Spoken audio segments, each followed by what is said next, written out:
Dude, this isn't even $7,000. All right, my guy wants 85. This is all the money I have in the world.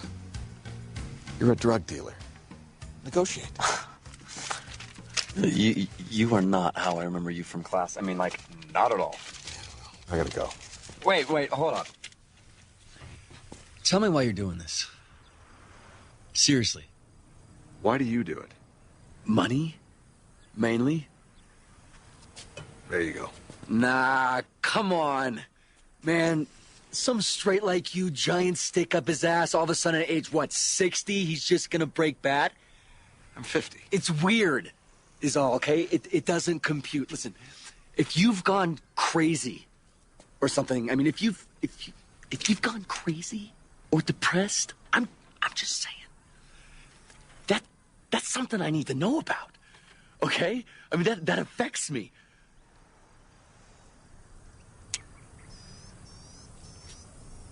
I am awake.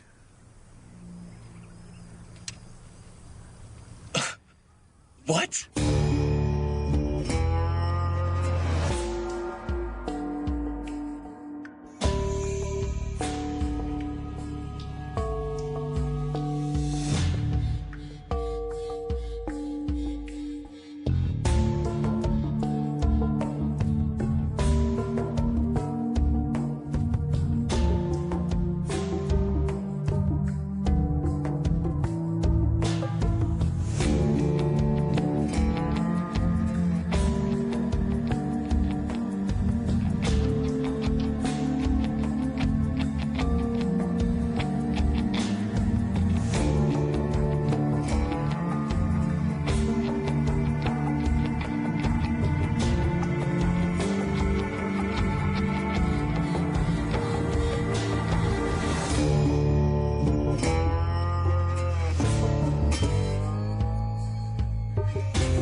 Welcome to Remote Control. This is the Geekcast Radio Network's Remote Control. It's a TV podcast from 2000 to whenever now is, talking TV shows from that time period. I am bringing it to This Week in Geek as well. I am, of course, TFG on Mike. Joining me is Ryan the Evenflow Merkley. Hello, sir. Hello. And today we're going to break bad. And, it's going to be a weird episode, folks, because he absolutely loves the series. When I first saw this, I'm like, why? I don't get this. I don't understand why people love this. It's like I'm sitting here watching an episode of a television show that's supposed to be only 48, 58 minutes long, yet I feel like I'm watching something that's 2 hours long. I guess I just didn't get Breaking Bad's story, the way that Vince Gilligan told the story originally and things like that, and going back to it, I'm like, okay, well, I'm going to give this I'm going to be open-minded, give it a fresh look, and see what's going on. This series ran from 2008 to 2013. When you first heard about this way back when, were you really excited, or were you just intrigued by the whole thing? I didn't watch it until probably about halfway through season 4. Oh, wow. I just hadn't heard much about it. I saw the promos and stuff on AMC, but didn't actually watch it or anything. And then it was probably around that time I was working at the place I'm working at now, and we have really slow periods, particularly in the late summer / early fall. And during that period, I had like nothing to do, and people kept recommending that I sit down and watch it. So at that point, all of seasons 1 to 3 were on Netflix, and then season 4 would be on Netflix. Like by the time I finished 1 to 3, but it took next to no time for me to blow through it. Yeah, and I'm one of those types of people, and I'm sure people are like this with the stuff that I absolutely love and recommend and can't stop talking about it, but it's just one of those things where if everybody's doing it, I have to go the other way, and I avoid certain things for the longest time. Now, I did try this, I think from when I'd known about the series, obviously, but when I had first tried to give it a the old Honest College Try was like the weekend of the final season's premiere or the weekend before, where they're like, hey, guess what? AMC's going to run 24 hours or 72 hours of Breaking Bad marathon. Or whatever the marathon was leading up to season 5. And I'm like, all right, well, it's like you said, it's on Netflix. I'll watch it. And I got through season 1, and I just didn't. It really had no effect on me. Like, either way, it was middle of the road for me. It's one of those things where I'm used to Law and Order type television where things actually happen at a much quicker pace. That's just whereas I'm a huge fan of long form storytelling. Like the everything wraps up in an hour is really boring to me because it doesn't give you the opportunity to actually tell. It really doesn't give you an opportunity for much in terms of character development or to tell a particularly good story. Like, I like Law and Order. I've seen every episode of, I think, most of the shows, if not all. And anyway, like something like that, like, okay, fine, you know, it's very throwaway for me, though. Like, there's no individual episode where I go like, wow, that was really good.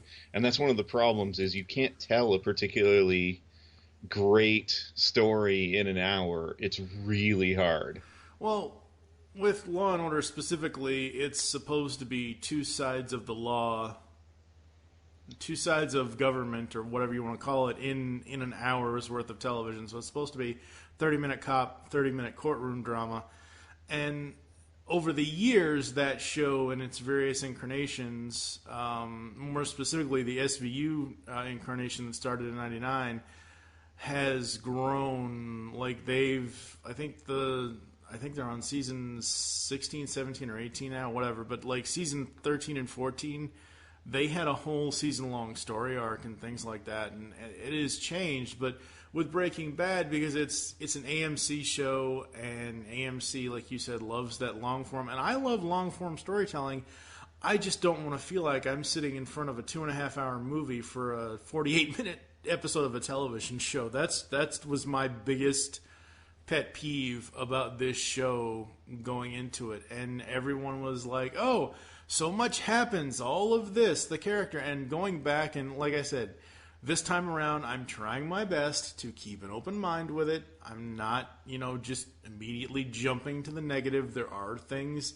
I took 2.5 pages of notes for the first season, because the way I wrote my notes down was episode by episode. We're not going to go through all. See, I originally thought there was we can. I'm just saying that, I originally thought that there was 8 episodes in season 1 and 7. Yeah, there's only 7, and I'm like, wait, what? And it was severely shortened by the writer's strike. Yeah, that's true. 2008, 2009 was not exactly a great moment for television and movies and writers. I mean, just look at Revenge of the Fallen. Oh, I'm sorry. Anyway. Oh, yeah, because the other ones that weren't affected by the strike were so well written. They're not. I don't disagree with that. They're not. No, I know. They all suck, but... Anyway.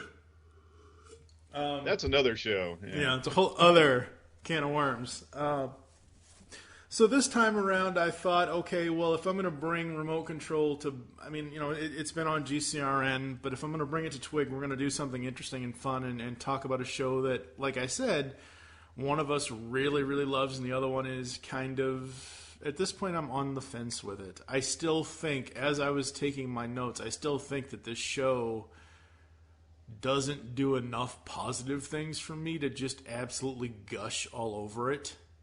There are certain things that I absolutely love about the first season, but there are also a lot of negatives for me, too.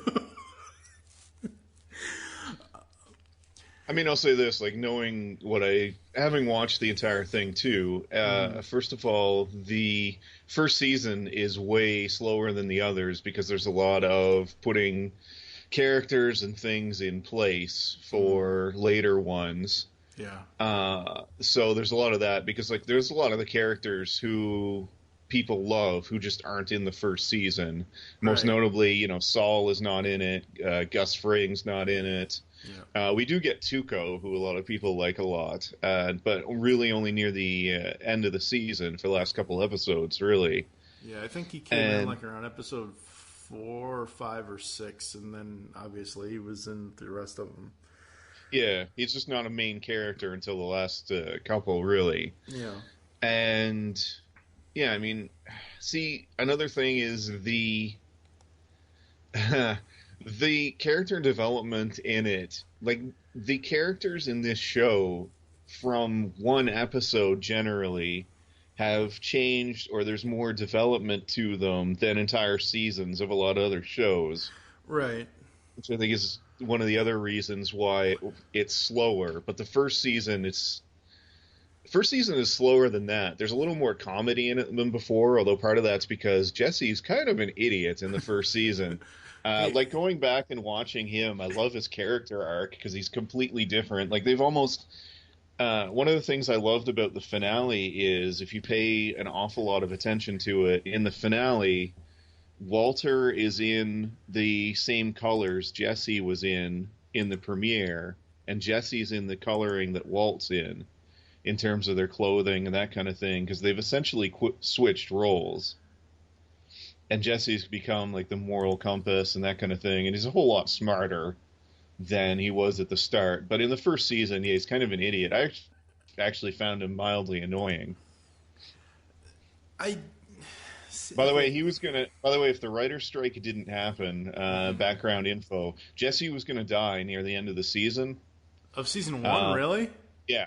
And the episode and everything was written up. He was gonna die, and it was gonna be part of what made Walt turn bad, and it would have happened a lot more rapidly than originally happened. Like, in terms of the show, the first time he does something, like Walter does something really bad, is the end of the second season.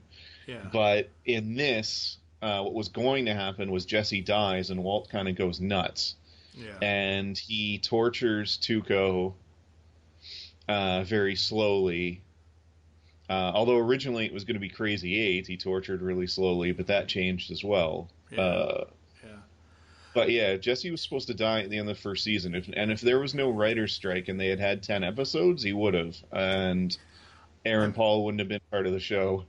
I'm kind of glad that didn't happen, because I really like Jesse's character. And speaking of the characters, I want to run down the list of the cast here. We've got Bryan Cranston, Malcolm's dad, as Walter White. Anna Gunn as his wife Skyler, Aaron Paul as Jesse Pinkman, as we said, Dean Norris as Hank Schrader, Betsy Brandt as Marie Schrader, Hank's wife, RJ Mitte as Walter White Jr., there's Walt's and Skyler's son, and those are pretty much the characters for season 1. Like you said, the absolute main characters, yeah. Yeah, the absolute main characters for season 1. There are other characters that we will talk about as we go along and do other season reviews for this show, but those are the ones that are, the main. Like, we can't sit here and talk about Gus because he's not in season 1. We can't sit here and talk about characters that have not shown up yet. But watching the first season again, too, one thing I'll note, and one thing I really like, there's a lot of recurring characters who started out on the show and finish on the show, like, as in they finish in season 5. Like, Hank's partner, Gomi, Stephen Gomez, appears early on in season 1, and of course he finishes his run in season 5. Not well, along with everybody else. But anyway, we also first see Gretchen Schwartz, who is a big sort of part of Walt's backstory that's never really explained, which is completely deliberate. That was the other thing with season 1 that I did not, we'll get into this, but like, Walt finds out he has lung cancer, even though he's never smoked a day in his life. I'm not looking up any medical things on lung cancer right now, folks, but is that friggin' like... Oh, yeah, it's actually quite common. Okay. Because and not only that, but high school chemistry teachers. There have been quite a few over the years. Now, in Walter's case too, it's because of the work he did at gray matter as well. He was exposed to chemicals. But the high school chemistry probably didn't help him either. But anyway, yeah, it is fairly common. I'll say this too. One other thing I really like about the show, Walt's cancer is terminal. Right. And the one thing I really like is, and they discussed this in the writer's room, it is terminal. He does not get better from it. No. And in the end, he largely dies because of it. Right. It would have been a real disservice to people who have cancer in real life and are diagnosed with terminal cancer in real life if he did, because you generally don't get better. Yeah. And it would have been a cheesy kind of TV slap in the face if this guy gets it. I like they didn't go that way. I also like that it gave the show an expiration date. Yep. Like, you know it's not going to last forever, and you know that the main character is going to die. There was no question of that. Yep.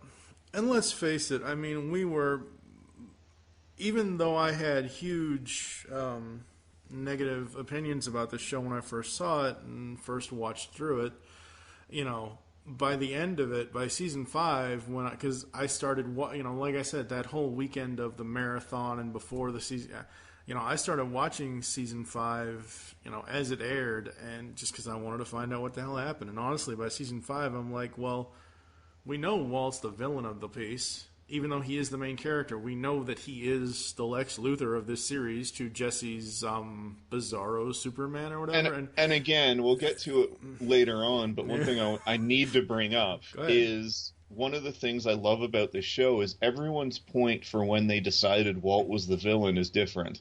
Yeah. And absolutely. I love that it's very open. Like, when did you decide, like, okay, guy's not a good person?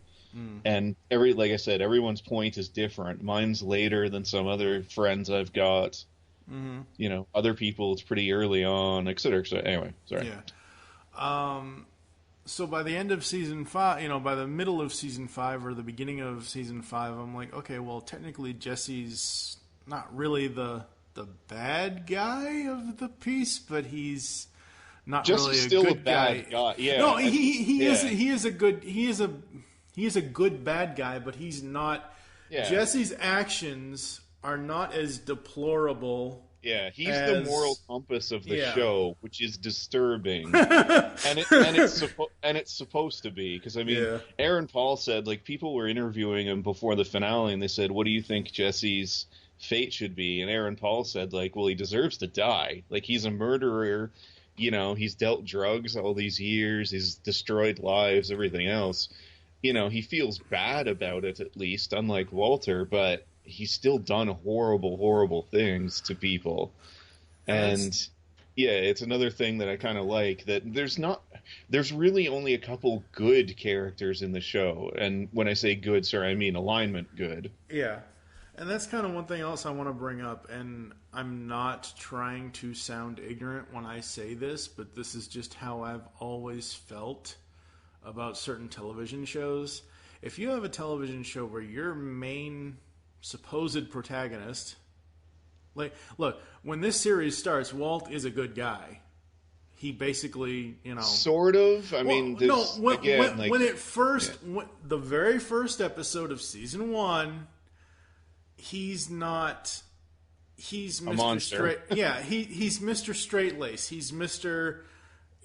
Awkward kind of chemistry science teacher at the school. I mean, he's awkward with his wife. He's awkward with his son. He's awkward with his in-laws.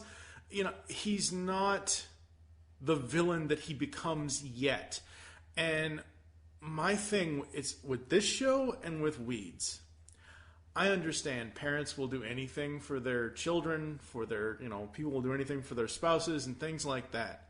But resorting to the extremes that Walt White, and I forget what the female's name is in Weeds, but I forget the character name, them resorting to selling drugs or producing, like, I just cannot wrap my head around that. That's just a personal thing for me.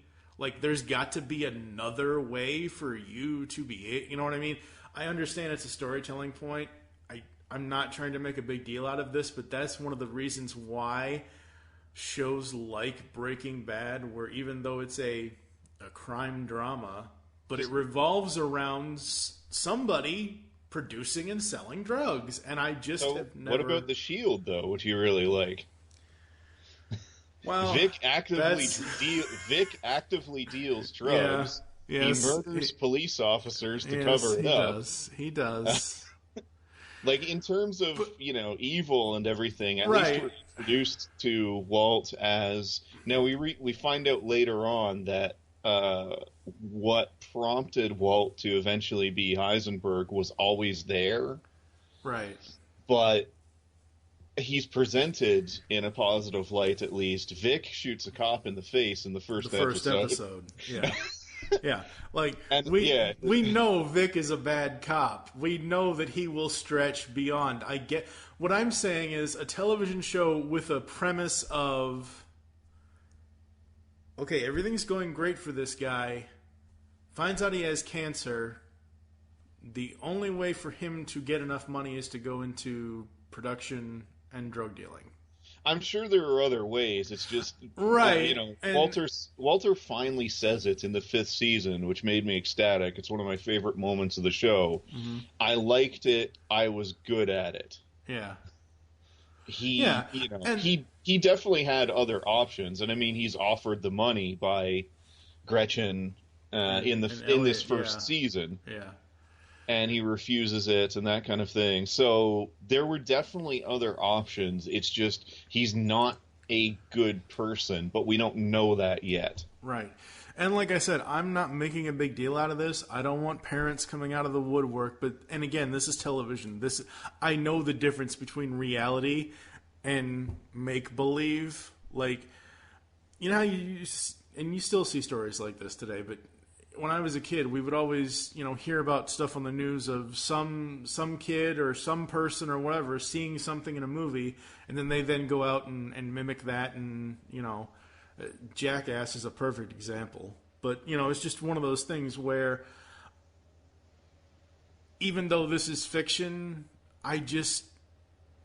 maybe it's because I've never experienced it, but, I just never see a need to go to that extreme. That's again, just and again, this is television. It's fake. It's whatever that's telling a good story. Before we actually get into our episode by episode here, I do want to talk about one of the other characters from season 1, which is RJ Mitte, I believe is how he says his last name. I could be wrong about it, but basically Walt Jr. Okay, their son. I was born with a mild case of cerebral palsy. All right, so I knew when I first saw this series that he had, obviously you can tell he's a disabled kid. I didn't actually know that it was cerebral palsy because mine is so mild that, yes, my right hand and foot are smaller than my left hand and foot, and yes, they turn in slightly, but I don't need crutches and things like that and whatever else. And what I find interesting is that in some of the cast notes that I've seen that in other interviews that Mitte had stated that he had to regress from his therapy to portray the character of Walt Jr. To be able to, slur the speech and learning to walk on the crutches. And so he actually, for this role, he basically sacrificed himself. To a certain extent, yeah. No, I'm not saying it's a bad thing. I'm saying that I'm not disagreeing or agreeing. I'm just saying. No, I know, but I'm not. I want to make sure I'm stating. With you. Yeah, I know. I want to make sure for the audience. I'm not saying this is a bad thing that he basically regressed himself or kind of gave into this role up on his there. I'm just like, wow, because like I said, I knew he was a disabled person. I did not know what the disability was until I actually read up on it. And I'm like, oh, hey, that's what I have. And, I just don't think, I don't know. It's just, it's strange to me, but it's also interesting in a good way. As season 1 progressed, and it has nothing to do with RJ himself or his disability or anything else, but as season 1 progressed, I'm kind of glad they kind of dropped him a little bit as the 7 episodes progress, because I think by episode 6 and 7, we don't see much of RJ as Walt Jr. Oh yeah, he's a larger character later on, and you see more of him again. But I mean, it was intentional. I mean, so again, going back to the Shield, Vic's son has autism, right? And in this, they give Walter a son suffering from cerebral palsy. Mm-hmm. The reason for that, of course, is it's a way to try to give the audience at least some sympathy for the character. Mm-hmm. And to explain maybe why they would do it. I mean, we're talking like behind the scenes. Yeah. I really like and appreciate that when they were doing the casting, they tried to find somebody who actually has it rather than making an actor pretend. Try to cast, somebody to do it. I think that was good. It's also impressive that RJ Mitte does a really good job. As an actor. He's not given much to do in the first season. He's just kind of there, and he eats breakfast a lot early on, which became a recurring joke. But yeah, it's just it's another one of those parallels too between this and the Shield. The Shield, by the way, you mentioned earlier that this was a work of fiction. The Shield was not. It was based on the Rampart Files, which is. It was a group in LA, and a lot of the stuff, I shouldn't say all, but a good amount of the stuff is actually taken accurately from that. So, I mean, when you're talking about what would people do for their kids and that kind of thing, well, Vic Mackey was a real person. Yeah. And he's a horrible monster in that show. Yeah. Yeah, I know. So unfortunately, stuff like this does happen. I know you said that, so yeah. I mean, like I said, it's just the whole to me, there's a difference here. Okay, so we keep bringing up the comparison between Breaking Bad and The Shield. To me, there's a huge difference. As I said earlier, you have pretty much Mr. Straight-Laced chemistry teacher who used to work for this other company. And that's how he's eventually going to get sick from the lung cancer, is because of the experiments and the chemistry and all that stuff from when he was working with gray matter. We don't know that in the beginning. We don't, he gets this. That's my problem with shows like this. Somebody like in Weeds, I only know this because I've not seen all that show, but I've seen a good amount of the first season to know the main plot. Her husband dies or something happens to where she's left on her own with her kids. Okay. And as I said a second ago, was dealing drugs was it the absolute last resort you have to come up with money?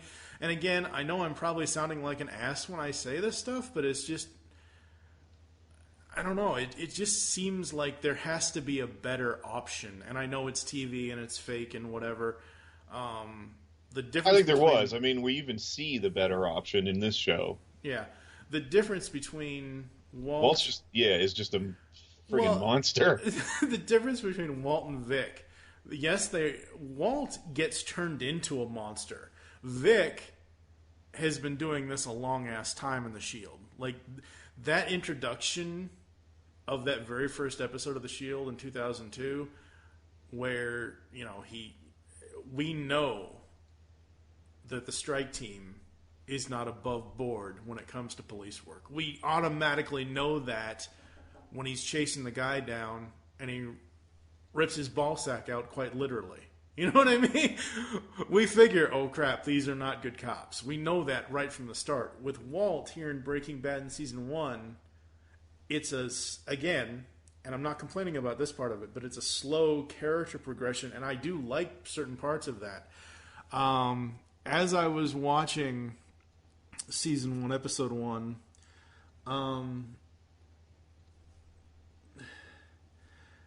Walt is, in the very beginning, in the first episode, he's pretty much a pushover that seems to be beyond depression all the time. Like, I suffer from depression, so, but Walt just seems like he's not happy with anything in his life, whether it's his teaching, in the classroom scenes, the entire season of season 1, but in this, like, these students don't give a crap what he's saying to No. them. You know? Walt's a beaten down man when we're introduced to him. Like, he is, you know, his wife is in charge of everything. The family. Yeah. And again, like, that's, just so we're clear, that's not something to be unhappy or ashamed about, but for whatever reason, Walter is, and of course that reason is because he's awful, but anyway, we don't know that at the time, and he hasn't found what he's good at either. He's clearly suffering from that. He has no direction. He has very little going for him. You know, he's an underpaid, high school teacher / car wash operator. Yeah, he's got to take 2 jobs just because of everything, because he's got, one child and... One on the way. Okay, good. Yeah, I couldn't remember if we knew that yet. Yeah, she's pregnant 1 week. Okay, yeah. I didn't notice it, like, right away, but I think they do specifically say that she is pregnant in the first or second episode. Yeah, so yeah, he doesn't have a lot going for him right now in life, to be honest. Yeah. So as this episode progresses, and I'll give you a chance here in a second to give your thoughts. I'm liking the attitude change in Walt, specifically when he does tell, after he's found out the news of the cancer. When he tells his car wash manager off. I did enjoy that. I did enjoy the way we met Jesse. Yeah, Captain Cook. Too bad there aren't any Crunch Berries around. That's the first thing I thought of when I heard his nickname, Captain Cook, and I'm like, oh my god, where's Captain Crunch when you really need him? Oh boy. I do really enjoy the interactions of Walt and Jesse when they first meet. Like, oh, Mr. White, you're used to be my teacher, and all that. I think that's really cool. The scene in this episode where they're in the store, where all the family's in the store and Walt Jr. is trying on the pants and those guys are making, like, I don't know of any store that is that low key that doesn't have security, even in New Mexico of all places, that Walt could just walk into the back and walk out the back door and walk around. Like, I'm nitpicking here about that part, but I do absolutely love that part where he does go out the back, comes back in the front, and basically just, destroys these guys that are making fun of his son. So I very much appreciate that. What are your thoughts up to this point of this episode, before we get into the whole drugs and, process and all that? Which is amazing. Oh, anyway. Yeah, we'll talk about that in a minute. What can I say? I just love drugs. I mean, the first thing I notice when I rewatch this now is it's a lot slower and it's different in terms of... It feels really different, and a lot of that is because the people working on it, they were all trying to, especially with the pilot, trying to figure out just what the feel of the show, the characters, and everything else is at this point. And yeah, I don't know. There's something about this first season. It's just everything just feels like setup, and that's because it really is. And I agree that, yeah, when we first meet Jesse, that's kind of funny. Jesse's an idiot. Yeah, Jesse's character has... He's got the RV, yeah. Yeah, Jesse's... Well, they don't have the RV yet. When we first meet him, they don't have the RV yet. He's got his house, and he's got this partner that gets busted. Yeah, it's the lab of Crazy 8. And, Yeah, and Jesse was in the next house over, basically climbing out the window, and because he was diddling the neighbor's wife or whatever. I absolutely love Jesse's character throughout this season, and the whole process of Walt creating the crystal meth, I think is really cool. Not that drugs are bad, folks. We know drugs are bad. But just seeing his approach to how pure he wants it to be, how clean he wants it to. Most of the time when you see drug busts and things like that on the news, it's really, really dirty. No one takes the precautions that this, cancer-ridden chemistry teacher is taking. You know what I mean? And it's the first sign we should have had that something's up with him and the cooking, that he really wants it to be clean, that kind of thing. And I think it's because part of him is kind of discovering what he's good at. Everybody, I think, I'm trying to remember, Vince Gilligan, I think, in an interview, talked about it, that everybody's got a talent. There's something that they're good at, or there's something that they enjoy. Walter's just happens to be completely illegal. Yeah. But there are people like that. Like, there are people who are really good at growing things that they shouldn't. Yeah, exactly. Like, what do you do if your talent just happens to be something that's completely illegal? Yeah, I embrace it, I guess. I don't know. I don't know. Yeah, I don't know either. I mean, because I don't think either one of us have any talents that just happen to be illegal. Well, I'm actually the Punisher, but Oh, try to keep it on the down low. You're the you're the Canadian version, so that would make you Captain Canada. No, it's Captain Canuck is the character. Whatever. Anyway, so there's a lot of setup in this though, and it's still enjoyable. Heck with it, I'm gonna ruin the ending to this, but overall, we're gonna get to the ending. Yeah. No, but I mean, overall, if I were gonna rate like the season or something, it's kind of like a 7 out of 10. Like, it's not there. There's entertaining things. The show didn't. I wanted to know what happened next, but the show didn't grab me. Yeah. So I was curious because the premise is really intriguing to me and really different because it's not something obviously I would fathom doing. Right. So seeing somebody who does, even though it's a television show, it was interesting to me.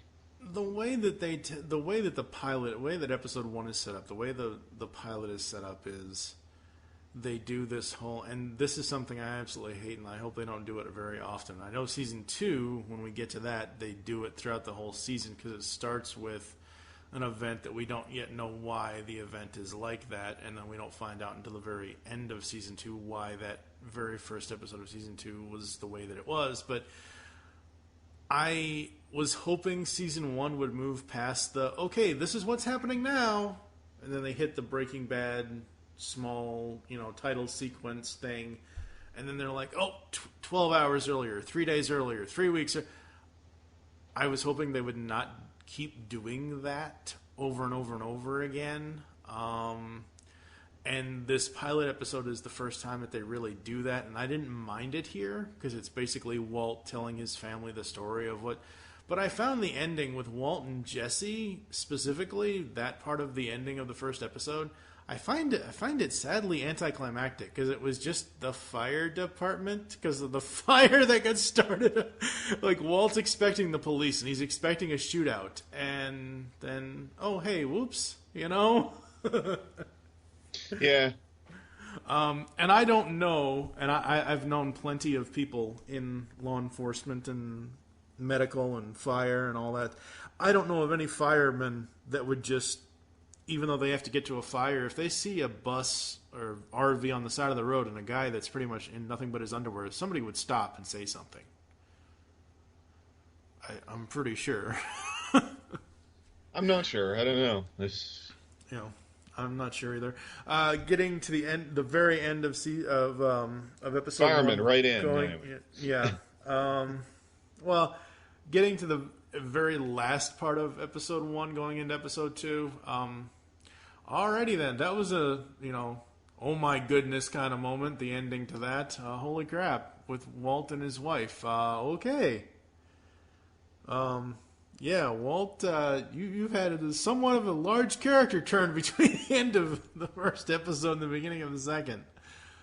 Well, he's starting to assert himself, and the drug dealing makes him feel alive as something that he talks about way later on in the show. Finally, And yeah, it's just the dealing and everything was a way for him to assert himself and have control over his life. I think he's just always felt that he didn't have control over anything. Yeah. So as episode 2 comes in, and we pretty much pick up where episode 1 left off, and this episode 2, we've got the 2 guys who Walt tried to kill in the RV with the phosphorus gas. Didn't really work because one of them is still alive. Crazy 8, yeah. Yeah, Crazy 8's still alive. 2 scenes, and I will continue to say this throughout this first season, the 2 scenes that absolutely bore me to tears. Anytime Walt's in the classroom, and the breakfast scenes, because they're just so awkward. His students don't give a shit about what he's saying, and to the most part, as far as I can tell, when Walt tries to be engaging with Skyler and Walt Jr., it falls flat. It falls so flat. Maybe it was supposed to do that? I don't know. It is, yeah. Okay. Because in a lot of ways, Walt's not there. Much like the students in his class, he's somewhere else at that point. Yeah. And I think it's meant to, well, not I think, it's meant to sort of parallel itself that right, yeah. these 2 things are going on. And I do enjoy the story building. I think that is great.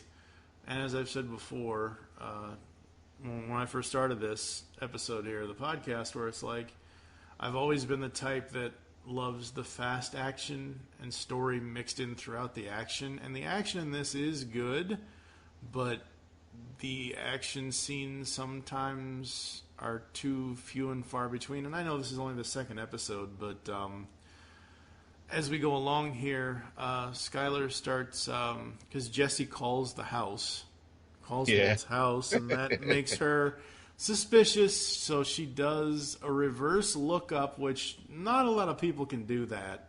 I mean, I'm sure everyone can, but not a lot of people would. So she does of all things, the first thing she does after Walt leaves and hangs up the phone because Jesse had called, she star 69's him. Okay, this series started taking place in 2008. Do we still have star 69 9 years ago? I think so. Like, I figured that was like beyond, like, we all have caller ID now. Even back in 2008 we had caller ID. But anyway, so that was a nice little throwback. And so she finds Jesse's website, and I find it very hard to believe that she has led such a sheltered life that she doesn't know what a MILF is. You'd be really surprised. Yeah, I know, but I just... Let's just say I had that conversation, like, recently. So, yeah, definitely, trust me, it happens. I thought that was hilarious.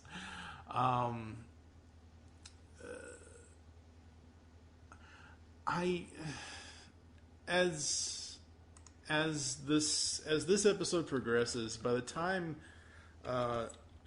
Skyler confronts Jesse about him selling weed to Walt, because that was the excuse that Walt gave her as to why he was somehow, I don't know if it's Anna Gunn or if it's the way the character is supposed to be, I just don't buy her acting at all when she's confronting Jesse. I don't know what it is, but Skyler is not one of my favorite characters to this point in the season. I don't know. Yeah, like Skyler gets a lot of undue, and Anna Gunn get a lot of undue or unwarranted hate, but I don't think she's supposed to be likable in that first season. Yeah.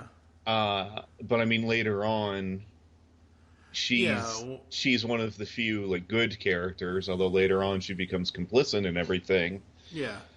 So, but yeah, like I'm just saying, because the whole first season, her again going back to where Walt was super rigid and straight-laced and kind of thing, and we don't really get a whole lot of Skyler is a wife and a mother, and expectant mother, and she's not working because she's pregnant. She's what, 6 or 7 months or however the far along she is in this first season.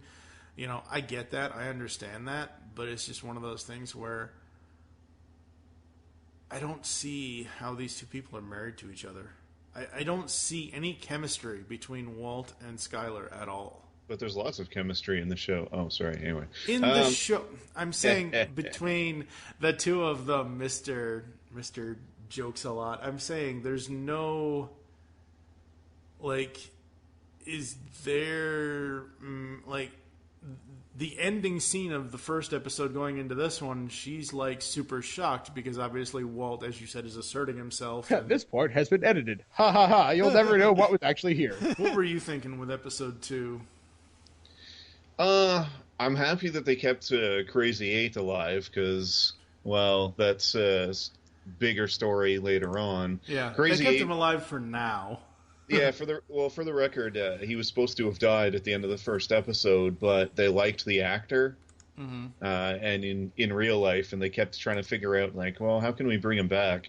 Which, by the way, is also why he shows up on Better Call Saul, because of course he was alive back then. But anyway, the second episode is a little more solid. There's still more. There's still comedy in it, and still a lot of dark comedy, such as one of my absolute favorite moments from the entire show, of course, is Jesse using the hydrofluoric acid in the bathtub and destroying, like, a portion of his house. No acid in the bathtub, you moron. Yeah, he was. Well, that was my note. Well, he ignored Walt telling him to use a plastic bin to, like, melt him slowly. By the way, this was like the first instance of them melting a corpse or something down, which is something they do a lot in the as the show progresses. Yeah, that poor house, and oh god. Jesse's house. You ain't seeing the basement, bitch. Oh, sorry. That's much later. Yeah, and then of course at the end of the episode, the kid has to find the leftover gas. I just called it a gas mask, but it's similar to that. After this second episode, I was still on the fence with whether I was going to go positive or negative. That's the thing, like, I see a lot of negative for me coming out of this show, but I do see the various positive bits, but somehow my disbelief cannot be suspended so much to believe some of the stuff that happens in the show.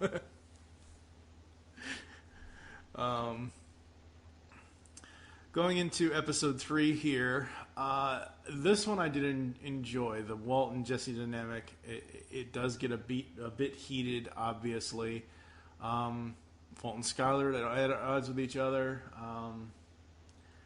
And then they try, this is what I don't like about this one, they try to work in the whole thing. Because apparently Marie, who is Skyler's sister, and the character of Marie specifically is just a dunce. When Skyler was telling her that, oh, Walt this, Walt that, Walt smoking weed, she thought it was the kid. So she sends Hank out to have a talk with Walt Jr. I thought that was great. / hilarious. I know. I thought the whole talk. I thought Hank taking Walt Jr. to the motel and the talk. Yeah, I thought that part was great. But the fact that it came out of confusion because Marie didn't understand what the hell Skyler was talking about, that she was talking about Walt Sr., not Jr. In her defense, which one would you believe, knowing what you know about Walt Sr. versus Jr.? Like, to Marie, Walt's still the straight-laced, super tight. True. You know, she hasn't seen any of the changes or anything. So, I mean, I think the inclination would be to believe that it's Walt Jr. as well. Yeah, that's true. I don't have a huge issue with that. I thought it made for some funny scenes. I loved a lot of the scenes in this, too. Like, one of my favorites was the stuff with Crazy 8, where Crazy 8 tells the story about the crib and like what his dad does and that kind of thing, where you feel really sympathetic with him and that kind of thing. And then Walt realizes that he stole the piece of a broken plate and is planning to kill him with it. Yeah. Which I really liked. And then, of course, we get the first close-up, because, I mean, Walt killed the other one with poison originally, but this is the first time Walter actively kills somebody, and to a certain extent, it was self-defense. Yeah. Chokes him to death with a bike lock, which, I'm sure that's a good way to do it, but... Yeah, absolutely. Haven't tried it yet, so... Well... do we even know anybody that we would do that to? Because I don't know. So next on remote control. or we have Birdman guest star. No, anyway. Oh Lord, please no. No Dodd jokes today. What I liked by the end of this one is that Walt and Jesse, at this point, seem to be on slightly different paths. Yet I know that obviously those paths are going to converge. What I also liked about this was how Walt is making the list before he kills Crazy 8, before he has to kill Crazy 8. And yes, even though Jesse did his part of the coin flip incorrectly with the whole acid bath thing, the fact that Walt struggles with even making a choice, that was interesting to me. I thought that was really interesting because he's got all these reasons why he shouldn't kill him, and then he's got the one reason why he should. Because if he doesn't, the guy will come after his family and all that.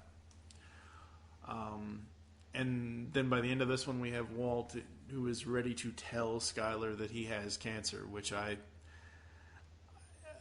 was not watching this when it was airing, so it must have been agonizing for people that did, waiting a week to find out what the hell happened, or what the hell was going to happen. Yeah.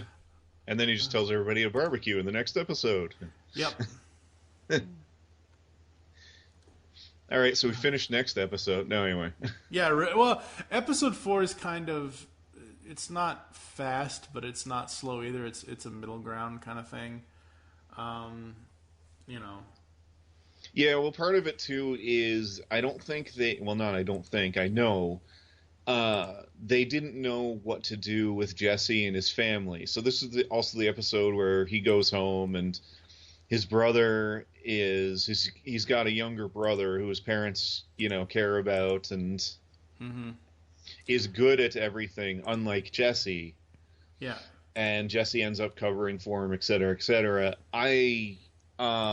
Yeah. That was little, like, I wasn't sure. I was like, am I watching the same friggin' TV show? Like, we left off with Walt having to, go into the bedroom and, basically how episode 3 ended was, Skyler, we need to talk, or I have something to tell you, or whatever else. And then we kind of start episode 4 with Jesse running from, because Crazy 8 had gotten out by that point, or something or other. No, Crazy 8's dead. Is he dead? Okay, yeah. Yeah, Walt's already choked. That's right. Yeah. That's right. So, but Jesse goes to his family's, I assume, rich family's house, but the way this opens is like, we don't know who these people are until we hear a noise in the backyard, and we find out it's Jesse's parents and his younger brother, and I'm like, well, I'm all for character development for Jesse. Do we really need to introduce the family this soon? To be fair, he thought he was going to get killed because he was hallucinating because he was high on meth. So yeah, that's true.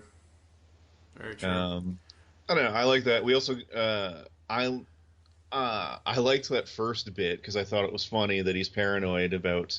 He thinks the evangelists, there we go, coming to his door are bikers there to kill him. Yeah. But this is going to be real life stuff that affected the show. So essentially, to be blunt, Jesse's parents were not the best, most available actors. Obviously not. And so they basically got written out. So anything, any bigger role they were supposed to play or be in it or anything like that is gone at that point. But they didn't know it during filming. It was when it was done, and you can't really just throw out those scenes and refilm it when you're doing a week-to-week show. Yeah. Or, fill that time with something else. So, yeah, it almost becomes, it's sort of a throwaway. There's some, obviously it affects Jesse, that his brother is kind of the favorite, and his brother's good at everything, and he's not. So there's character development in there. It's just the parents are kind of wasted characters. We never see the brother again, if I remember right. So, yeah, that kind of fell flat. What didn't fall flat for me, too, is this is the introduction of Ken Wins. Yeah, that was awesome. Yeah, I love scenes that. With Walt and him, that was outstanding. That was the best part of this episode. For anyone who watches Better Call Saul, Saul and his girlfriend take advantage of poor Ken in that show and take him to the cleaners for a whole ton of money as well. They brought the character back just for that, which I think is pretty funny. Did they bring the BMW back too? They don't show his car, but he would have had it at that point. Would have been the same car, because that takes place before Breaking Bad. Before this, yeah. But anyway, yeah, that was good. The stuff with I'll say this too. The stuff with Walt Jr. I liked, where basically he tells him why don't you just die already? If you're gonna give up. Yep. I did like that. When Walt Jr.'s there and he's actually interacting with the family, because they have the family meeting about because after they do the barbecue thing in the very beginning, they kind of have a family meeting, and we need a talking pillow and blah, blah, blah, whatever. But I do really enjoy when Walt Jr. is interacting as part of the family. I don't know how often this is going to happen in the future, because I don't remember. What I don't enjoy is them putting him into situations like when he was in the store, even though his father stood up for him. Because, like I said, I also have a mild case of cerebral palsy, and I've been made fun of all my life. Obviously, not in a long time, but when I was a kid, a young kid, first grade to 7th grade, I was made fun of all the time, so I know exactly where that character. I sympathize with Walt Jr. when it comes to the whole disability thing, and what makes me most happy is when they are writing him to actually be a positive force, even though he's saying negative shit to Walter. Sometimes saying something negative to somebody will drive them to be a better person. Why are you just going to give up?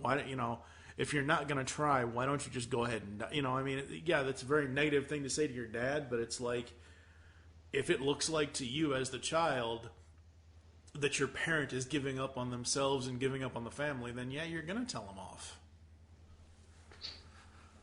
My favorite scene with him in the run of the entire show is when he really asserts himself in the second last episode of the entire series. Where he absolutely tells Walt off. Yeah. Deservedly so, since, Walter's destroyed the family and basically everybody's life forever. So, yeah, I think he's, I don't know, as it runs on, he asserts himself more and more. He tries to do nice things for his dad, because he doesn't know his dad's a horrible human being, but... Yeah. Oops. Well... We kind of, anybody that's seen the series before kind of knows. There really are, this series ended 4 years ago, so if you people haven't seen it, then episode 5 is where the actual intervention thing comes up that I mentioned earlier. We meet Elliot and Gretchen, which again, Walt had some sort of flashback to teaching Gretchen or working at Gray Matter, or He was involved with her, and he broke it off. We learned this through the episode and through this season. Right. Yeah. And just, we never find out specifically what happened. Walt feels like they took advantage of him. But of course, as we learn in this show, Walter's memory of how things happened is questionable at best, because he's not... Well, it's true, because he's not a good person, and he tends to remember himself, and he views everything he does in a more positive light, which obviously he has to do the horrible things he does. He doesn't see himself as the villain, and most good villains don't, but yeah. You know, you either die a hero or live long enough to see yourself become the villain, and, you know, that's kind of Walt at this point. Sorry, bad Harvey Dent joke from Dark Knight. With episode 5, the intervention was probably the most emotion I've seen out of the entire family to this point. I very much enjoyed that. I've never really been one for talking pillows or talking sticks or whatever, but, you know. Because family meetings are always going to end up in shouting matches, no matter who's, you know. Yeah, and I mean, the family all argue. In the end, Walt goes against getting the treatment, whereas Marie and Hank feel like he should have the choice. Obviously, his family wants him to get the treatment, period. Yep. We also, in episode 5, we have our Walter Jr. trying to buy beer. Yep. That's an important part of every child's life to go through. Trying to buy beer when you're not supposed to, or getting your friends to. Yeah, see. And thankfully, I never had that problem. Because for me, the beer was already bought. Well, see, then you sent somebody else for it. But oh no, Walt Jr. couldn't get, Walt Jr. couldn't get his family to do it. I mean, his dad's busy cooking meth, and actually, that's the end of the episode where Walt decides he will go through the process. What he doesn't do is he lies to everybody, and he doesn't take the check from Gretchen. And and then he just goes and visits Jesse to cook some more meth. But anyway, poor Walt Jr. can't get his dad to buy the beer or anything, so got to try it on his own. Nobody's going to card the poor kid with a disability. Well, the funny thing is, like I said, and I've told this. For any Twig listeners, I don't think I've told this story on Twig, but when I was 6 years old, my grandfather, and my 3 uncles they're all fishermen. They're all in construction and everything else, and we would always go fishing. And I would just go to hang out. And my uncle Robert, who was and probably still is one of the biggest functioning alcoholics I know, with me at 6 years old, tricked me into drinking a Michelob, and that was not so. Yeah, no, trust me, I didn't need to worry about being a teenager and trying to buy beer. I already had it by the time. Wow. Yeah. So. Poor Walt Jr. ends up approaching a cop to buy him beer. Unfortunately. Yeah. This was it was an important episode where a fair amount happens. Mm-hmm. And we get a hint of Walt's backstory, but... Yeah, we get a hint with Gretchen and all that and everything else, but not too much. I'm okay that they never specifically revealed that, although... Yeah. I'm all right that we don't see that part of his life. Also, it would have been hard to do, because, it was years ago, and then you gotta get... makeup, everybody's got to look younger, et cetera, so... Yeah. We only get a little bit of Jesse in this episode, but, it's... A decent amount happens, at least there are important events, but not a whole lot happens, I think is what I'm trying to say, is that... Yeah. In the end, Walt, doesn't take any money. He's not going to be able to cover it with insurance, and decides to cook. This was basically an episode to show why he's decided to cook the meth. Yeah. At this point, it's still under the guise of, I'm doing it for my family. Right. Absolutely. Not, I like cooking meth and I'm evil. Yeah, that comes way later, folks. Good money. Yeah, I like to cook meth and I'm evil part comes way later, folks. But I like how he approaches Jesse again. I like the storytelling of Jesse saying, "Oh, I had a partner, and we kind of had a falling out kind of thing, and whatever else." And I like the fact that we see the falling out obviously over the acid bath and everything else, but we don't really see the linchpin to it, and I enjoyed that part of it. By the time episode 6 happens,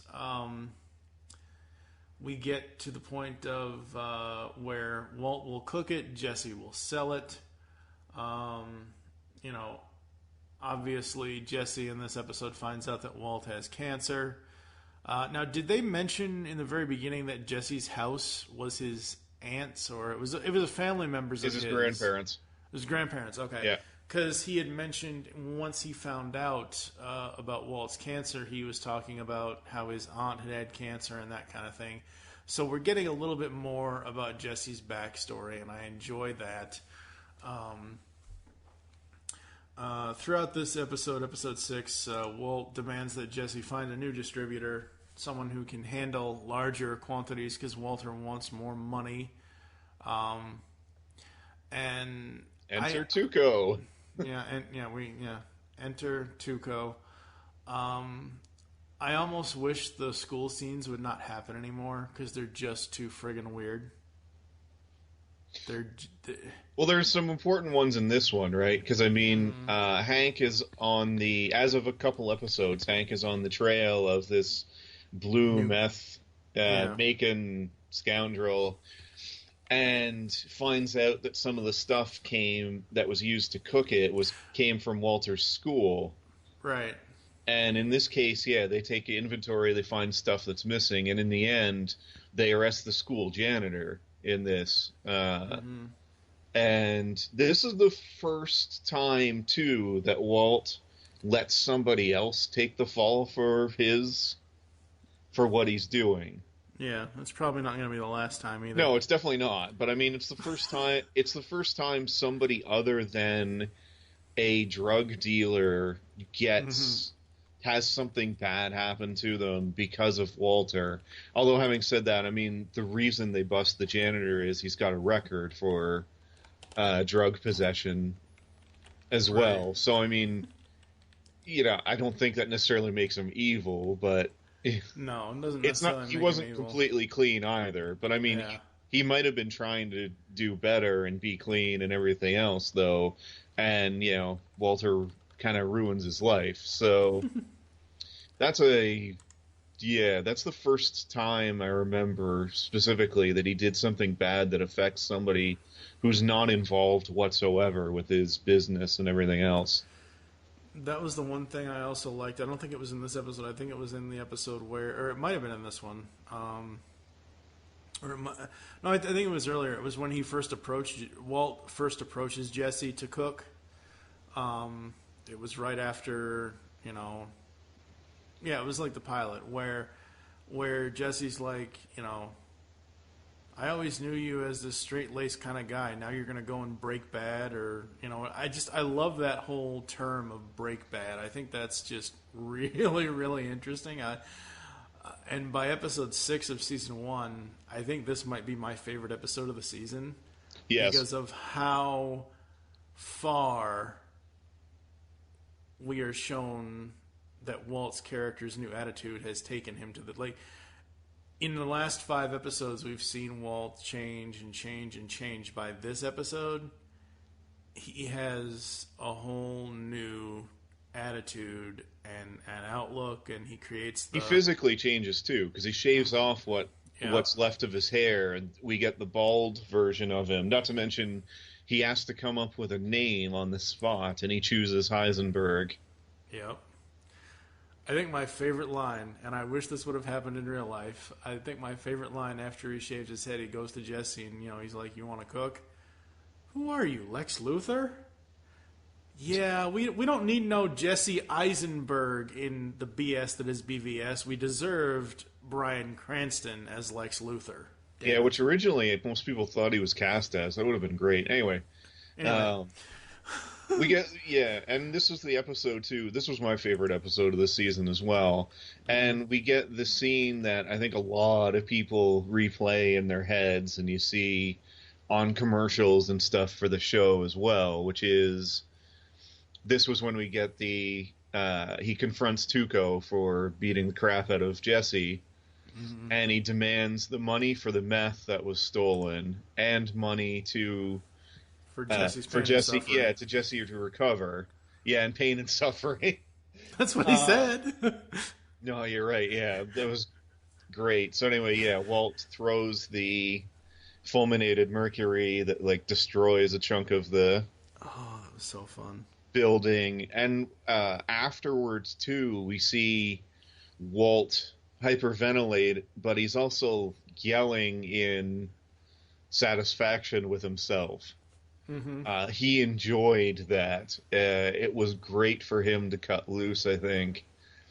And this was the first really good episode of the series.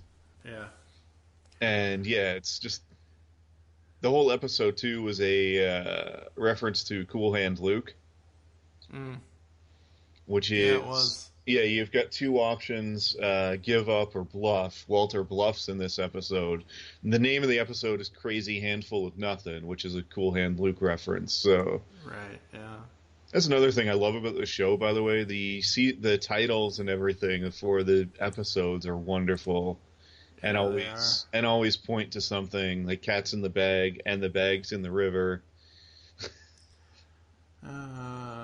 Anyway. Yeah, or, Cancer Man, obviously, that's when they revealed that. And then that's because, Vince worked on X-Files. Vince was one of the lead writers on X-Files, and it's a reference to Cancer Man, the character from that. That's right. He was basically, when you watch a really good episode of X-Files, Vince Gilligan probably wrote it. Not to mention it's where he first worked with Bryan Cranston and Aaron Paul. So very cool. And then obviously the last episode, a no rough stuff type of deal, which is the season finale for this first season.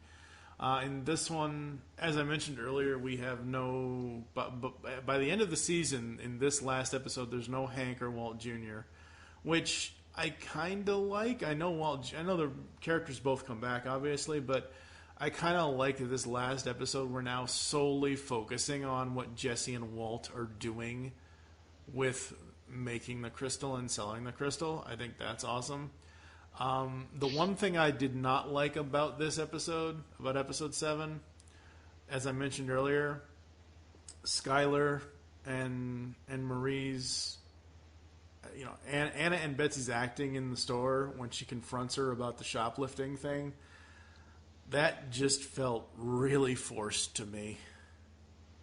I don't know. I liked Anna Gunn as an actress. I thought everybody in this series was well acted. The thing with Marie is they tried all of these different things to give her some more personality / something to do, and we get the shoplifting and we get other stuff as it goes on, and it just kind of peters out because they didn't know what to do with it. I mean, the series is not perfect, and the writing was not perfect. I mean, they were trying to. It's the same with one of the reasons Hank he does appear in this episode, but I mean, they struggled to find stuff for Hank to do that didn't revolve around the main crux of the show, which is Walt and Jesse. Now, having said that, Hank's a good character. He is, yes. And when they give him good stuff to do, it works really well. But the good stuff to do pretty much all revolves around Walt and Jesse because it's the main portion of the show. Right. I love that he gets caught in the crossfire and ends up in the hospital later on, and I liked all of the stuff where he's on the trail of this Heisenberg et cetera, et cetera. But yeah, when they tried to alternate plot lines with him or his wife and try to add all this other stuff, it didn't always work. It and didn't frequently always work because, yeah, and the reason why I think it didn't is because nobody. If this is a show about Walt's character change and showing Jesse's character as these drug dealers, as these suppliers, as these meth cookers, sometimes you don't need a soap opera-ish type side story. You don't need that, but you definitely needed the people around them, right? Because No, you need to show the effects that all of this has on other people. But yeah, I think they tried to fill up the rest of the time by giving them. They felt like they needed to give these people something else to do, or they needed like a C plot or something to the show. The issue is that they didn't. I think it took them time to realize that. Yeah. So again, getting ahead, but I mean, there's two episodes of this show that I gave a perfect score. Mm-hmm. I couldn't find anything wrong with the entire episode. Mm-hmm. And I don't think it's a coincidence that they really focused on the main characters. The two episodes are Face Off, which is the 4th season finale. Mm-hmm. And the other one is the second last episode of the series, Ozymandias. Mm-hmm. And I mean, both of those, now Ozymandias, there's an awful lot of stuff involving fallout from what Walter's been doing. I mean, it's the second last episode of the show. Yeah. But I don't think it's a coincidence that there was no like C or D plot. It was all about everything Walt and Jesse had done up to those points with both those episodes. Right. And those are the two that I have always maintained there's no such thing as a perfect game, perfect movie, et cetera, et cetera. Those two episodes ruined me. That's basically why I don't review television at all anymore. Because I finally had to give out a perfect score, and then I did it twice, and I was miserable afterwards. I watched those episodes trying to find something wrong with them so many times. It drove me crazy. Well, it's going to drive you crazy again, because we're going to be doing episodes on all 5 seasons, so... Oh, I know, but yeah. Because if I'm going to dive in and do this once, even if people don't like it, I'm trying like I said at the very beginning of this podcast, I'm trying my best to go back into this series to explore why people say it's so good and see if I find it to also be that good. But I mean, when people remember it, and as an example, people remember the stuff with Walt and Jesse. Yeah. And like whenever you talk about it too, most of the stuff you enjoy is the Walt and Jesse stuff as well. So Absolutely. I think people's memories is part of it too, and I'm guilty of that as well. That I forget the shoplifting in the store scenes, shoplifting the tiara scenes. I just forget them when I'm thinking about the show or how good it is. It's the same with anything else, right? I mean, when you watch the 90s X-Men or you talk about 90s X-Men comics, you remember all the cool storylines and the good moments. You don't remember all the crap storylines and the bad stuff. Yeah. Especially comic books are super guilty of that. I'll tell people like, oh, this comic is great, it's perfect, and then they'll get to an issue that was complete absolute crap, and I'll go, I don't remember that. What, the Shi'ar came to Earth and had a vacation? I don't remember that happening. What? That's okay. That's a whole topic for another podcast, because that series should have ended at 4 seasons, not 5. Oh, the X-Men animated show? Yeah. Oh God, yeah, we could go into and then when they changed the animation too. Oh, yeah, it's a whole other. Anyway, that's another show. Yeah, that's a whole other podcast, folks. So, as I'm looking through season 1 and some of the notes and things on a certain website that everyone hates, Wikipedia, but Dave Porter was the original composer. The show also uses music from other recording artists with music supervision by Thomas Galubik. I probably pronounced that horribly. And the first thing I thought of before actually looking it up on iTunes or wherever I'm like, ooh, La La Land Records ought to release a score for Breaking Bad. Look it up on iTunes. There are 3 different albums for Breaking Bad. Yeah, you gotta find Porter. I can't remember how. I've got the CDs kicking around here. I should have grabbed them beforehand. But anyway, yeah. First of all, the soundtrack for the show is great. I love the montage stuff, which we don't really see in the first season, but the montage stuff later on, where they use licensed music and show passage of time, that kind of thing. Yeah. Which is what a montage is. I don't know why I bothered saying that. Anyway, I love that stuff. And Dave Porter's work on this music, Dave Porter's music on the show, there we go, was really good because it's minimalist. Like, you almost don't notice it's there. He's not afraid to just kind of get out of the way of the show. Right. Which, to use a show you really like, some of my favorite stuff in Batman Beyond was when they literally would just cut out the score completely, like the stuff with Shriek where it's silent and they just use noise. Yeah. The ability for a composer to know when to just not even use music at all, to me, is something that's really understated, and I really like that this show does it too, that he gets out of the way of certain scenes, whereas there's some composers, and some really good ones, who, would have this score with, horns blowing really loudly when they shouldn't be, and I liked that. I like that it's kind of minimal. Certain composers, as I feel all composers should, the music either enhances the piece or it's a companion to the piece. Just take this as an example. Again, take it with a grain of salt, folks, because I know a lot of people don't like these movies, and that's fine. I like them. I don't give a crap. When Furious 7 came out, Brian Tyler had been the composer on those films since, I think, the 4th one?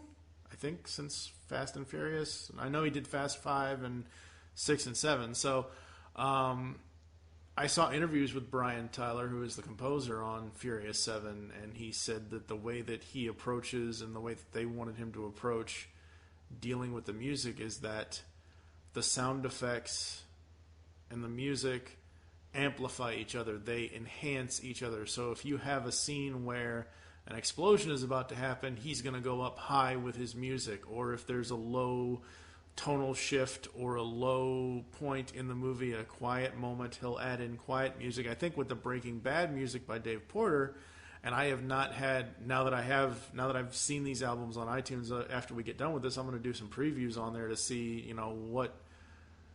what kind of music it is, because like you said, other than the obvious main title and the obvious end title, I didn't really notice music in this at all, other than like this.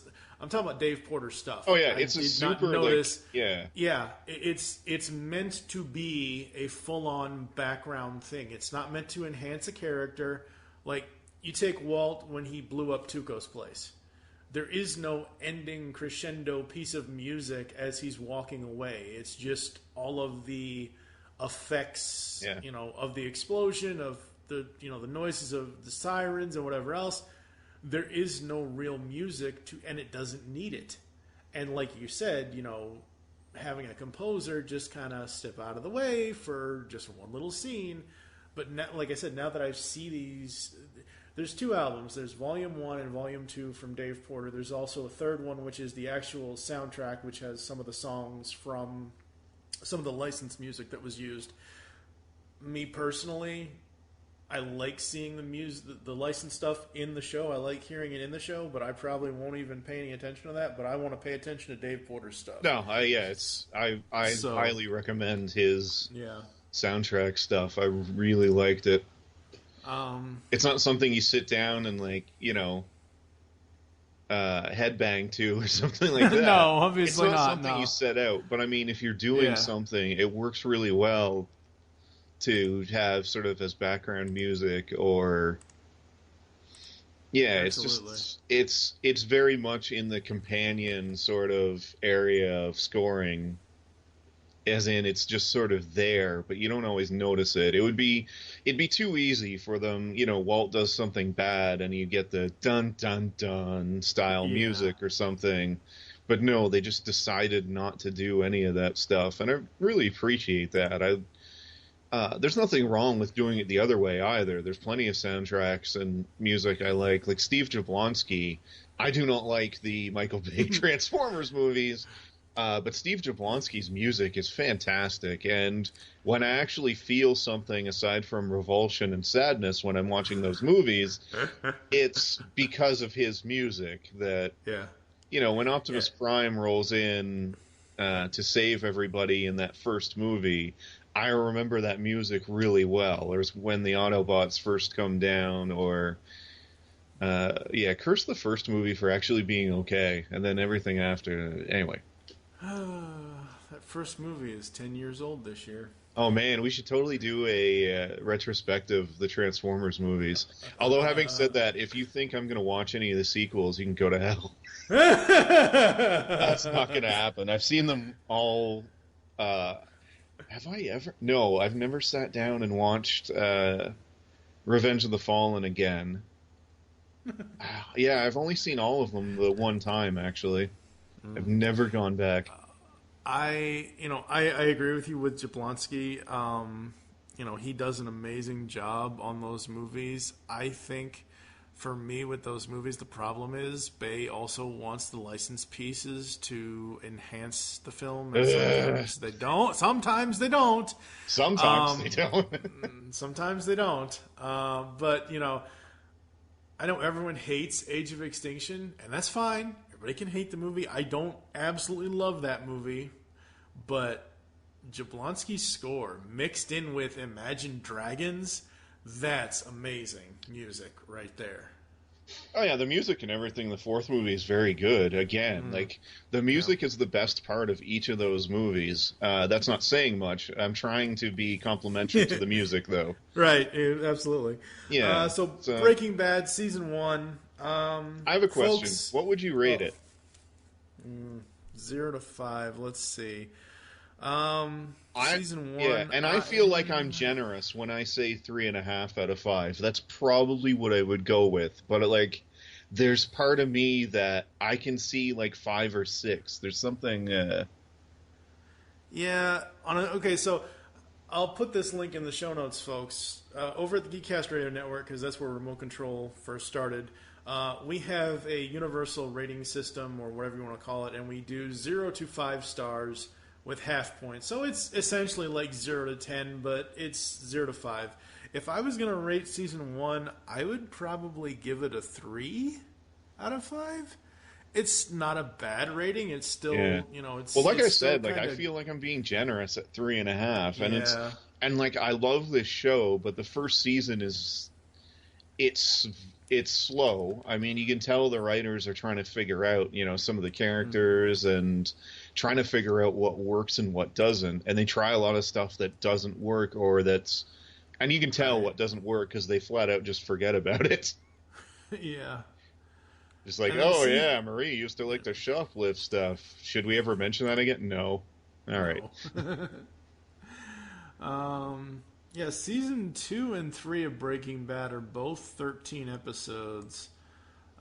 Season 4, I believe, is also 13. Yeah, I think all of the seasons past season 1 all got a 13 it's all 13 episode, and then season 5 is 16 in the end. 16, okay, yeah. Which is not bad. And like I said, I am trying my best, and I think going forward, I won't have to bring up what I brought up in this podcast about the whole, drugs being the only way you can support your family and this, that, and anything, because I've already talked about it here. Going forward... Because either is a good option. I don't know. Yeah. So... That's a very bad misquote to Futurama, where somebody says talks to Bender about good and evil, and he goes like, "Yeah, whatever. They're both good options." So as we move forward, hopefully everyone enjoyed this. We will be doing seasons 2 through 5 at some point. I don't know exactly when. Because as I said before, and I'm not, at this point, I'm kind of excited and kind of dreading season 2, because season 2 is the one I remember the most being frustrated with because of the slowness of it. Well, it's weird because season 2 is probably the most uneven. I just talked about what I did with season 1, but season 2's got some issues. And what's weird is still say it might be a better season overall, but like, man, it's got Yeah. So anyway, we'll get into it later. Yeah, we'll get into that in a future episode. Coming up on Twig, we've got a bunch of stuff. The Return of Nerd News is coming later in February. We'll have some sort of topic show at the end of the month. Coming up on GCRN, there's a whole bunch of stuff. So head on over to geekcastradio.com and thisweekingeek.net. Where can the people find you online, sir? At Nightbeat on Twitter is probably the best place. All right, I am at TFU and Mike on Twitter, and you can follow at Geekcast Radio and at This Week in Geek on Twitter as well. Next time on Remote Control, I'm not sure what we're doing. I'd like to. I've started doing this thing. I've only done it once at this point. A buddy of mine, Michael Powers, who used to do the Lunchroom podcast, the Lunch Table podcast, and he did Off the Cuff for us at GCRN. His TV rule is give a show 5 episodes, and if after that you don't like it, go ahead and, axe it. So I started doing this thing called Take 5, and I started with my buddy DJ Valentine from Simplistic Reviews, and we talked about the first 5 episodes of the Fox series Lethal Weapon. So I may be doing more of those with other new shows like Emerald City from NBC, and a couple other ones. I don't know yet. I do know Remote Control. We're still going to do season passes. Let us know, folks. You can either email feedback at geekcastradio.com, or you can email me directly. Just put in the subject line Remote Control. It's tfgandmike at gmail.com, and let us know what you thought about this episode. We will read emails on the air next time if we get any. Let us know how you felt about Breaking Bad Season 1 on the episode post. You can comment on either website. And we will catch you next time here on Remote Control.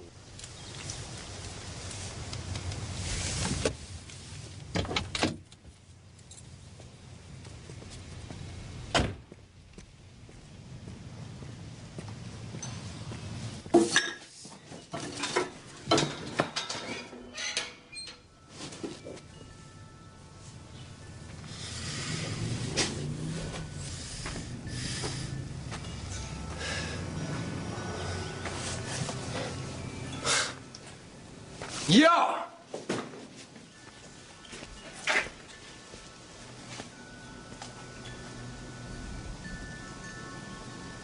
Want to cook?